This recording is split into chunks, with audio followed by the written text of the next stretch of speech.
The sacred things of life. Do you know them? One of it is called the marriage vow.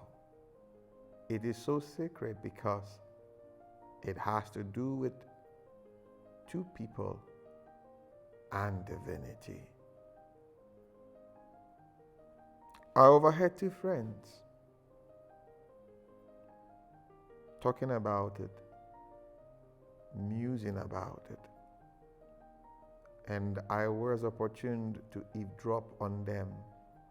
So listen. Hello, friend. That's hello, Wordsmith. Yes, my friend. Your countenance carries weight tonight, like a thought suspended in mid-air, waiting to be caught, inked, and bled out on parchment. Ah, you know me too well, like Charles Xavier reading minds. You peek into the corridors of my silence. It's unnerving, but comforting too. I have watched how you dance in stillness, the way noise fades when your soul speaks. I know when a word begins to form in you, and when it does, I prepare to listen, because what spills from you tends to find its home in me. Tonight is the marriage vow that has taken hostage of my mind a thought not loud but firm, and refusing to be ignored. Then offer it the stage. Give it your all. Let it breathe through you.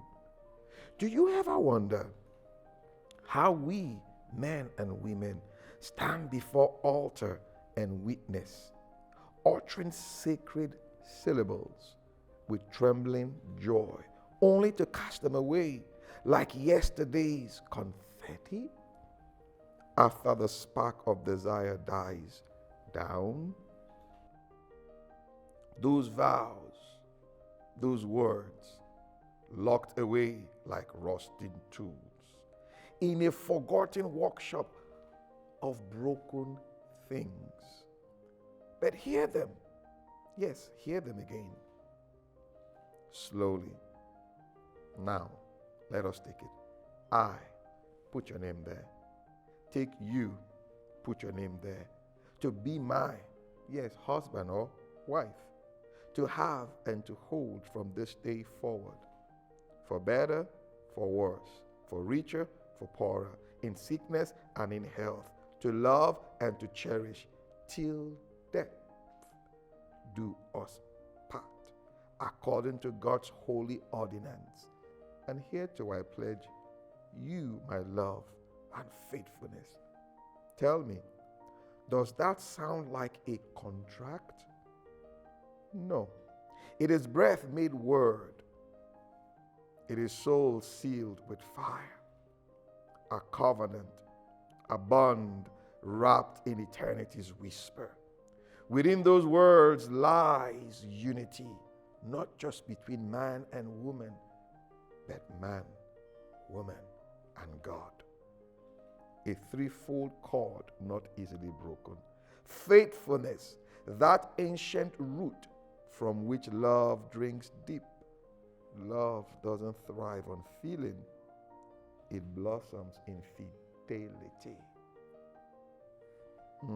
My friend, you speak as though truth walked in and sat with us. I knew something stirred in you. These words, they demand more than hearing. They ask to be believed. I'll pick up my vows again, not just to remember them, but to be them. Yes, my dear friend, for the only way to make something sacred lose its glow is to dress it up cheap, to sell it for applause, to convince the bearer it's a burden instead of a crown. But some things, some words must never be forgotten, lest we forget who we were when we first said them.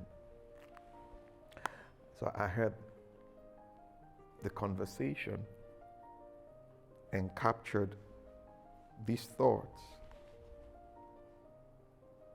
So, how sacred do we view the marriage vow? You know, in this age of cancel culture, you know, we begin to challenge what ordinarily holds us together. No, ask yourself this question. No, do go ahead. For those who are married or those who want to venture into the institution or the institute of marriage, the vow, do you know what it means? Have you sat down? It is not about feeling, it's about decision. You're partnering with divinity.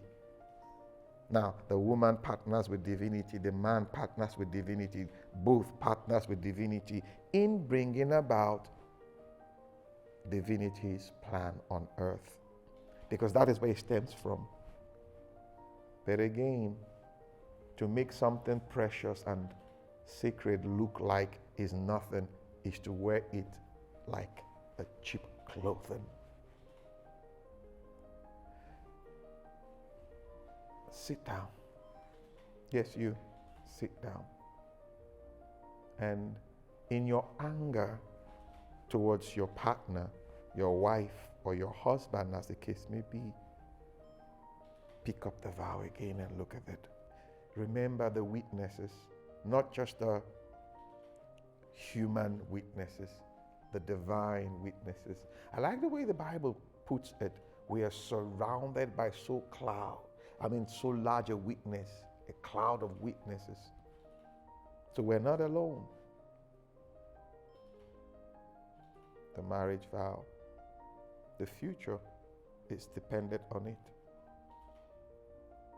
The future. In your anger, read the vow again. In your pain, read the vow again. Yes, in that noise, read the vow again. You will come to see the door, the way, the truth, the light that will lead you through that challenge with your husband, with your wife, with your partner. Do you know why? Sacred. So I read this piece of scripture about covenants. The first place a covenant was made, or in my opinion, expressed between God and man. Just to let you know how sacred the vow is, it was between Abraham and God. God provided everything. And God told him how to prepare the sacrifice, how to, put the elements. He brought some animals. He brought sheep, goat, and the dove. And God told him how to split it. And God said, I'm going to come down to cut covenant with you. Now, this is the beautiful thing about covenants or vows. They are sacred, they are spiritual. So when God came down, the way the scripture puts it, he walked in between. And Abraham was also there in between with blood dripping.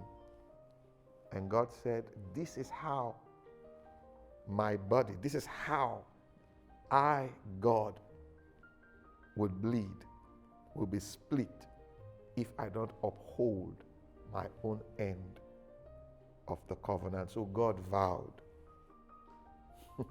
Can you imagine? So that's like a marriage relationship between Abraham and God. And God held onto that vow. He made a vow. We all in the marriage relationship have made a vow. And we need to keep the vow. So many marriages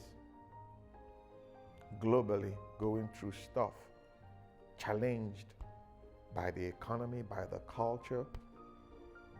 But this is what I think a good number of us are forgetting: the vow. And that is what I came to share with you on this episode of the Word Cafe. The vow.